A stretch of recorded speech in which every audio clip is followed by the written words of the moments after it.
What factors drive property values? Learning objectives. Identify the main factors which drive property values. Provide insight into what differences there may be between commercial and residential drivers. Understand the interaction between factors. This is most suitable for property investors and investors.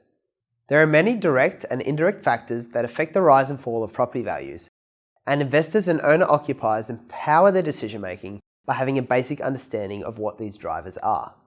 In simple terms, we know that markets are dictated by supply and demand.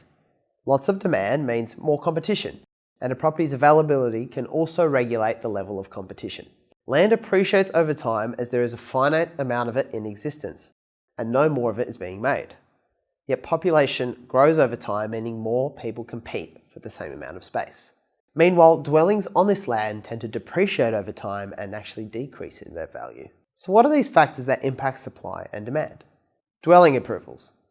This is a matter of supply and can be manipulated by governments, local councils and developers. Councils may rezone land to accommodate higher density zonings and approve development applications leading to new dwelling construction. The greater supply of a particular property in a particular area, the lower the price is likely to be as a result. Employment. Employment impacts the demand for property as people seek to own their own home. An economy with healthy employment opportunities and wages growth creates the opportunity for its constituents to realise this ambition. The increased number of buyers increases demand from owner-occupiers for dwellings, driving up values. Job security. Some experts claim that a good measure of an economy's health lies in the number of people voluntarily leaving their jobs. This is a measure of confidence in getting another job, a sign of a strong economy. Job security, or this confidence in finding a new job, provides the confidence to also buy property. Population changes. Immigration and natural increases and decreases in the number of people living within a certain area. This has a major interaction effect with both employment and affordability. For example, there's evidence that Sydney currently has a shortage of dwellings on paper, but this is masked by unaffordability, with speculation that many people are sharing or living at home with family rather than being out in the market. Affordability. Whether individuals can afford properties obviously plays a major role in determining the level of demand for housing.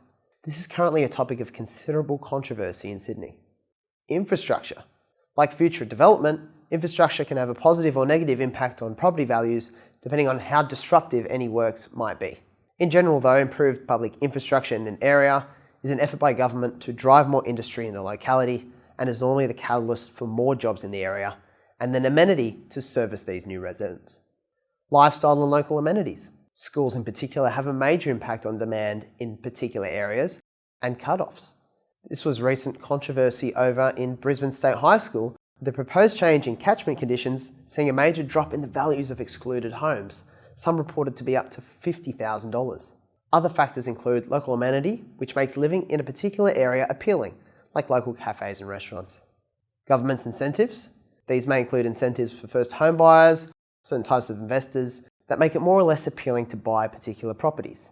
These incentives may take the form of tax deductions or cash incentives to stimulate demand. Access to finance.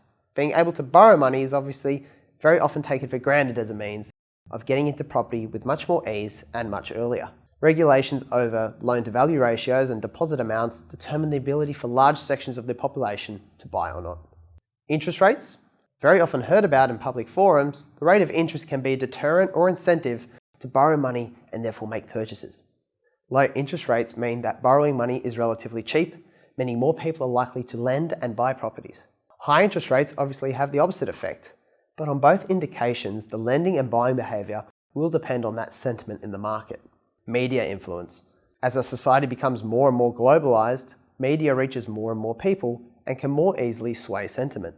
Media tends to sensationalise what is happening in the property market to one extreme or the other, spelling either boom or doom, and rarely anything in between. This can distort buyer and seller behaviour massively, so care must be taken to observe what commercial interests owner of particular news mediums or their panel experts have in terms of the bias in their outlook. Government policies. Quite a broad factor which interacts with almost every other factor. Whether it be the addition or removal of certain incentives or indirect impacts, property owners should always remain well informed of relevant policies. Demographics. People of certain racial and professional backgrounds behave differently around buying. A good example is the impact of baby boomers or Australia's ageing population. A very large section of society transitioning into retirement all at once, for instance, has a major impact on the economy and therefore property. Foreign investment. Offshore buyers and investors can have a major impact on property markets at both corporate and individual levels. This was particularly evident in Sydney's latest property boom and has been very heavily restrained since. Future development. Future development can drive up property values if the value of what can be built on existing land, less development costs, is greater than the current value. However, if future development will create a disturbance or interference, it can have a negative effect. Having this information is one thing, but the next question is how to use it. So there are some things you should gain more exposure to in the lead up to making a purchase. They will help you determine the amount of risk you are willing to expose yourself to at that given time. For example, being more cautious when you see the media reporting booms in property.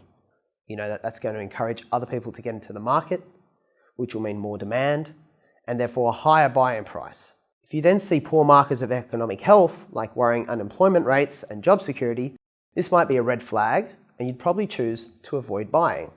If there were positive signs in the economy, however, you might look to buy, but hold out for a bargain if you are likely at the top of the cycle. So rather than seeing one of these factors, like a policy change, and then making a decision, the point of this module is to better equip you to look at the big picture.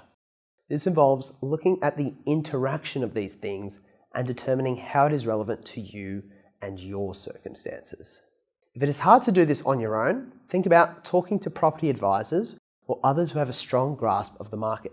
Educate yourself from a range of sources rather than just the evening news, and think about what the agenda of the advice and information you're getting might be. Hello everyone, thanks for tuning in to the Sydney Listings Academy. Just a quick disclaimer that this advice is generic and is not to be used by individuals. We take no liability for misuse of this information and encourage you to seek out professional advice specific to your situation. Please reach out to get in touch with our network of trusted professionals if you so need it.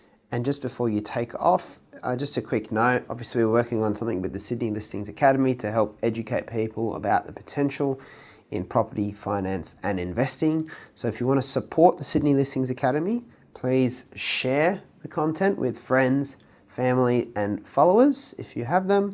And also follow Sydney Listings on Facebook, Instagram, LinkedIn and or YouTube, wherever you like to hang out, as well as our website, and check that out for more resources as well. Thank you very much guys, and we'll see you in the next video.